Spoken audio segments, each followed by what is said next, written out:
Hey there, and welcome back. And if you're new, welcome in. So for today's video, I'm pretty much going to be making a quick little guide on Yelan and how to use her, since with the new banner, she's pretty much coming out. So if by pure chance you're wishing for her since you never got her, this will kind of help you understand how her kit works to an extent. Although I technically don't have this new character, Emily. So yeah, but for now, I'm gonna be talking about Yelan. So pretty much, let's just get right into it.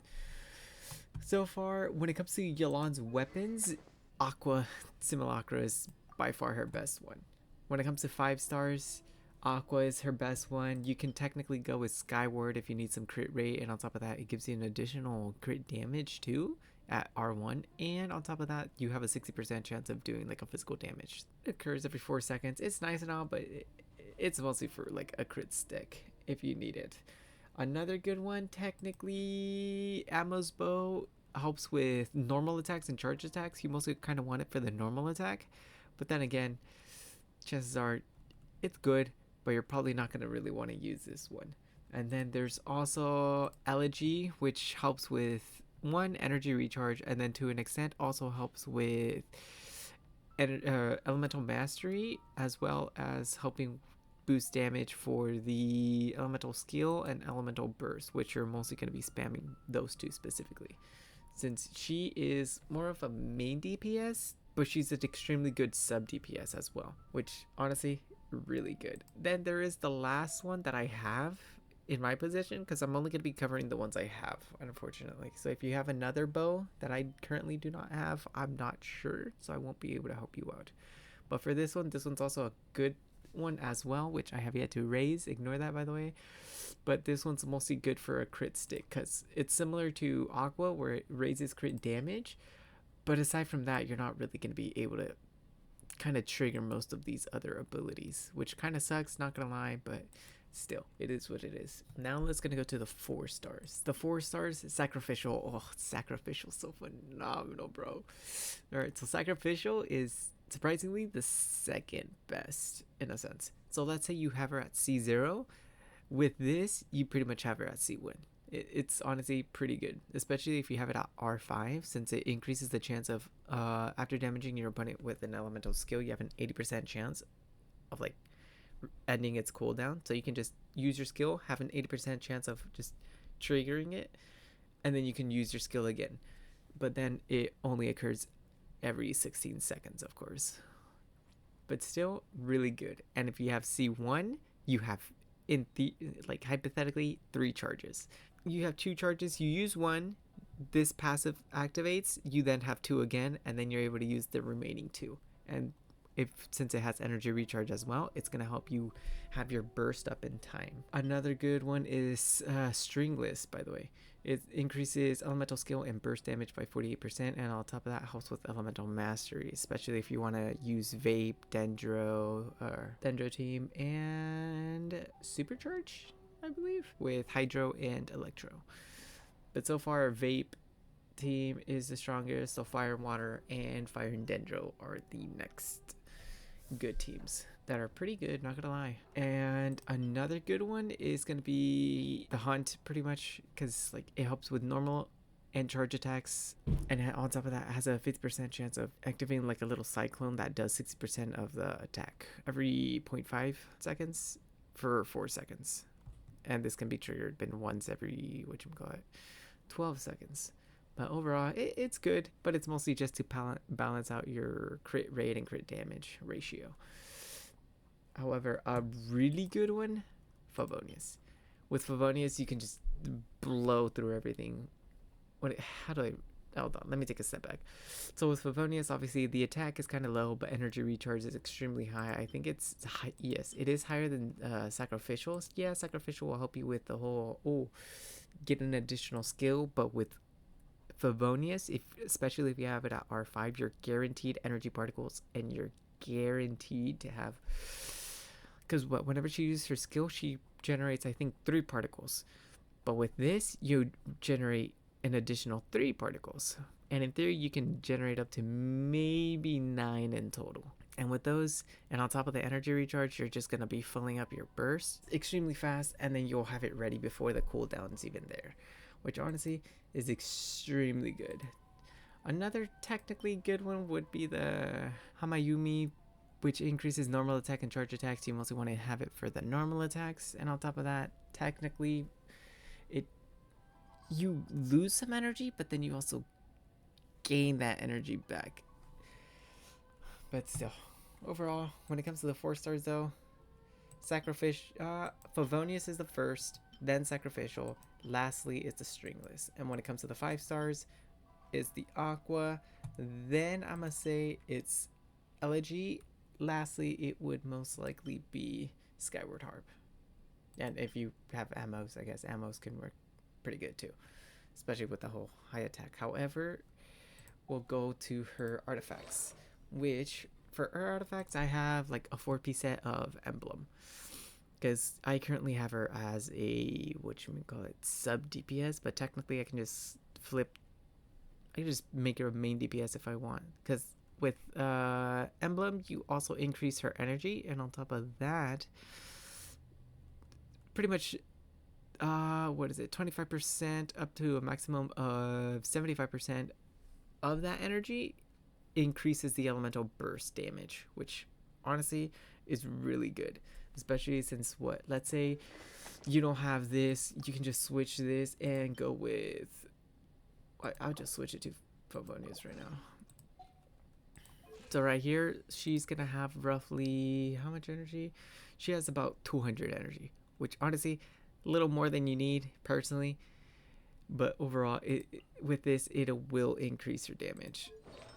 But usually you need I'm gonna say like close to 200, but not fully 200. I'm gonna say like 150-ish should be pretty good, if I'm being honest. But yeah, although for the main stats for these, obviously it's going to be HP attack, but for the sands you mostly want HP gauntlet, you want hydro damage, and for lastly the last piece you can either go with crit rate or crit damage. But as you can see, I technically have HP, but the reason being is because I already have a very good ratio. Even when I don't have her main stat, well, let me check.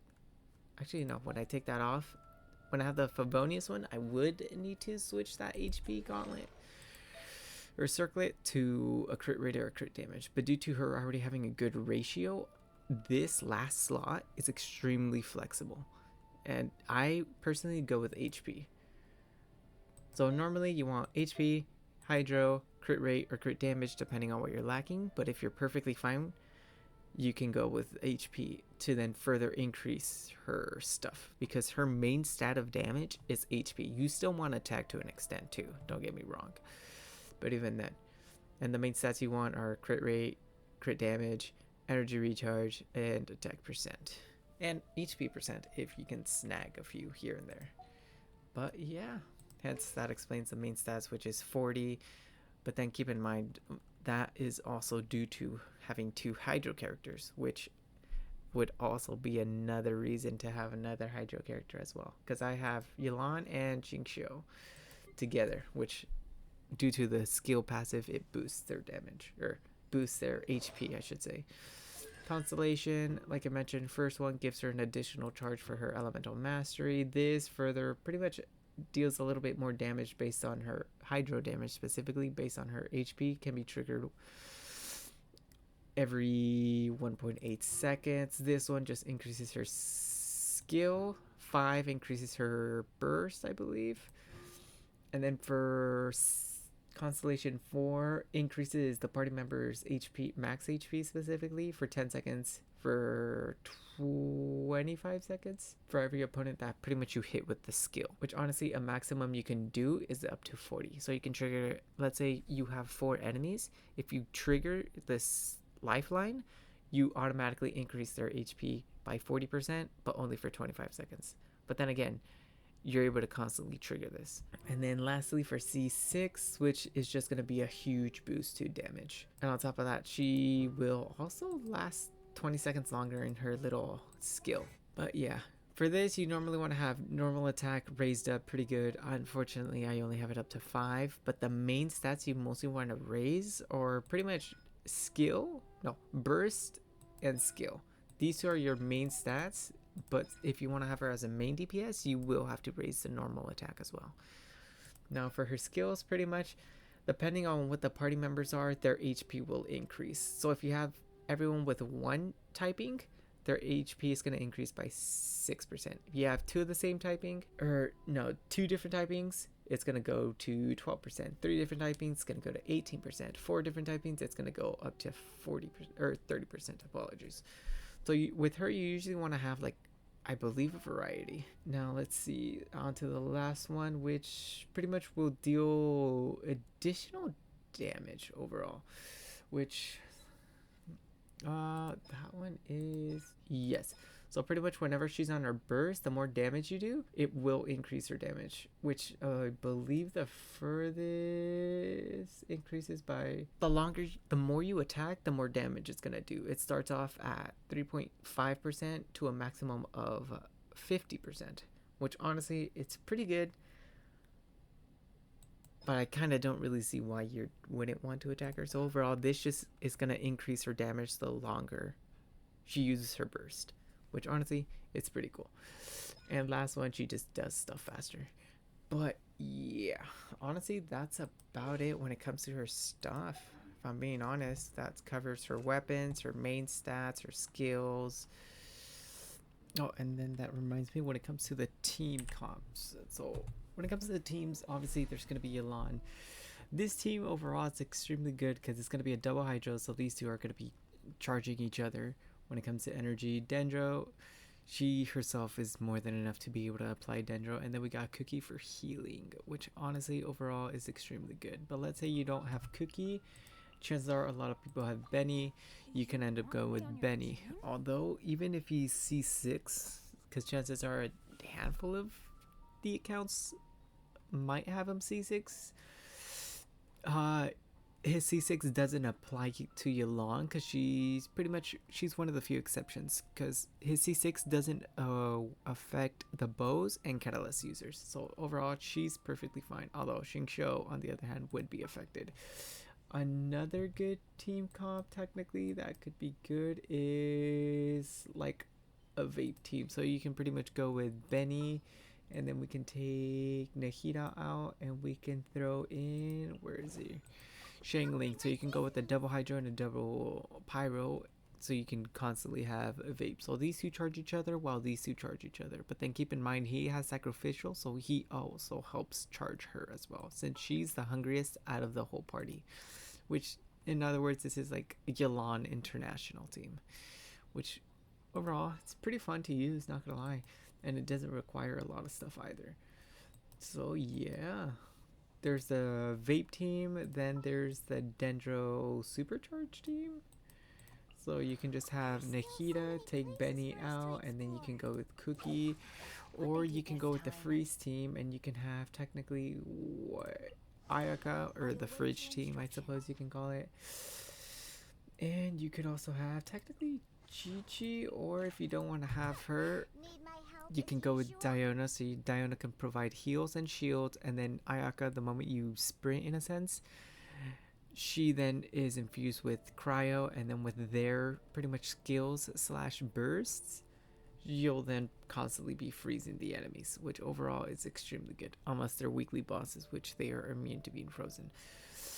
But there is pretty much those teams good. And on top of that, since you have the double hydro, or double cryo I should say, their crit rate is also increased by 15%, which, especially if they're frozen, which chances are they're going to be frozen. But let's say you go with double pyro, their attack is going to be increased by 25, and they don't have to worry about cryo, since 40% they're going to be taking less damage, which overall is extremely good. And let's say you go with, let's say you only want to have Yelan, then you can technically go with, let's say you don't have her, you can go with Cookie, then we can swap with Diona with, where is she? I just saw her official right here. So you have double charge. So yeah, you'll lose some HP, but even then, you'll then have this team, and we can switch Ayaka with, let's say, Nikita. And then with this, we got technically 2 that'll help with the whole Quicken, Aggravate, and Bloom, which that's what they're going to be triggering majority of the time. Which overall, Yelan overall can fit in majority of the parties. Doesn't matter what kind of parties. She's extremely flexible. And that's one of the great things about her too. So first things first, I'm just going to go with the pure, mostly damage build. So I'm gonna go with the double vape team. Where's she? Boom, boom. So let's give it a shot. Although I don't think she's fully built.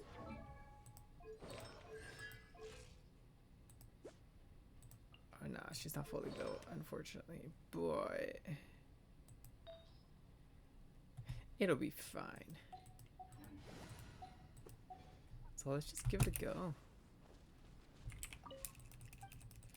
And here we go. Skadoosh. I'm gonna have to charge everyone up real quick, but it should be fine.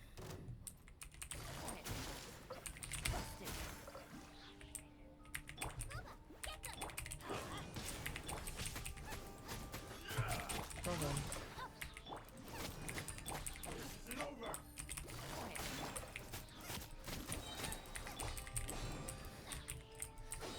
And with this, let's just get right into it. Boom, boom.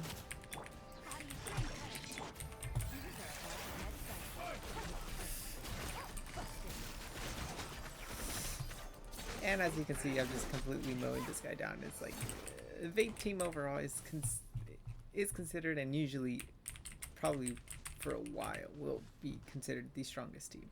Ever since Dendro was introduced, Pyro technically always continuously got a buff, which is absurd. But overall, Yelan can fit as a main DPS, sub DPS, which, oh, it's phenomenal. She's extremely flexible. She's like Xingqiu, but let's say you don't have him, you get her, she fits right in with every other team that he's able to fit into. And if you have both of them, well, that's just more damage overall. So that is about it. So if you ended up enjoying this video, make sure to drop a like and subscribe. Really helps out the channel, and I hope I shall be able to make future videos that help you out with several questions that you had. So yeah, until next time, later nerds, take care.